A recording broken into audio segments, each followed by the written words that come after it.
Changing clutch springs out on a STIHL MS660. Several models will be just like this.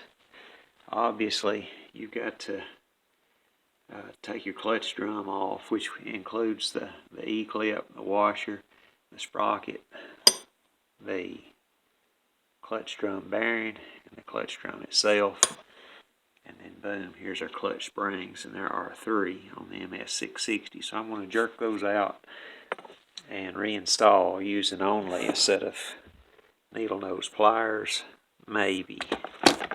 Always, sometimes, maybe. Let's see what happens here. Got you propped up.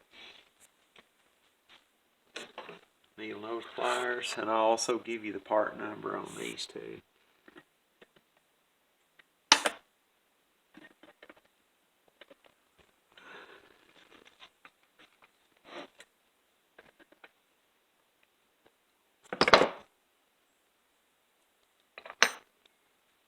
I said only. We're going to use possibly some picks also.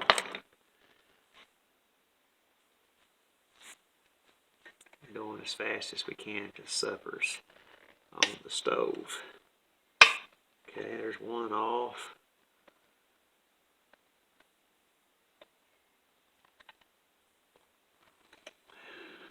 One end of one off.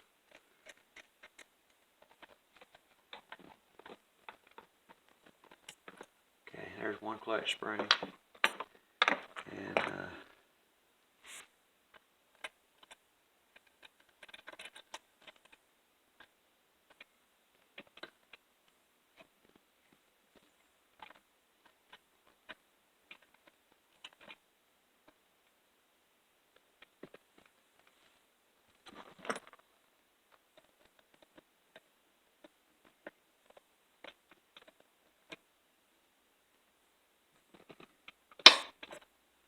one side in.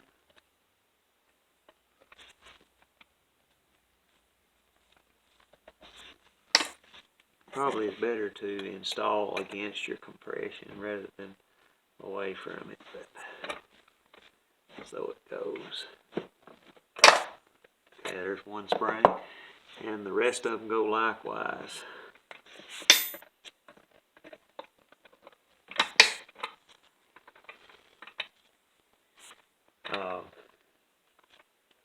This saw was running an 8-pin sprocket. There's the second one out.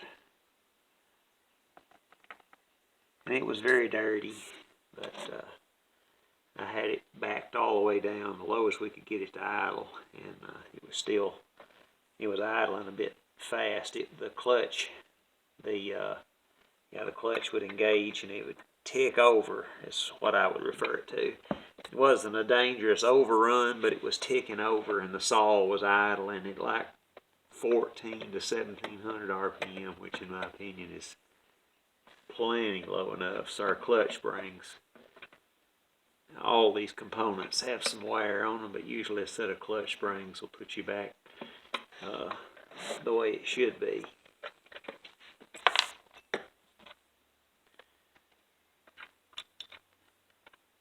Usually.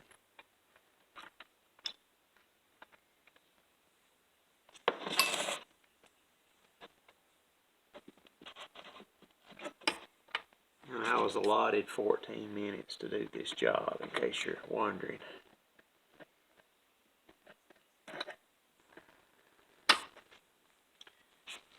Okay.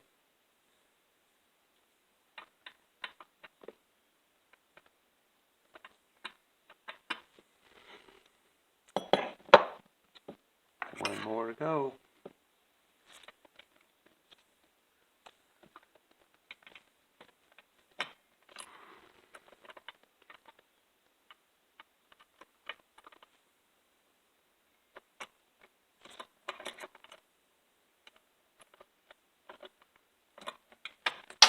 Okay, there's the third one out.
Alright, there we go. We're finished.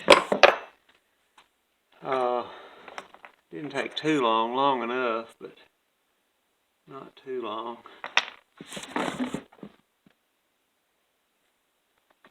So let me get you in. There we go. And like I said, I'm allotted 14 minutes to do, and that's to take it apart and put it all back together. So there's that. Thank you for watching. Whatsoever your hands find to do, do it with all your might.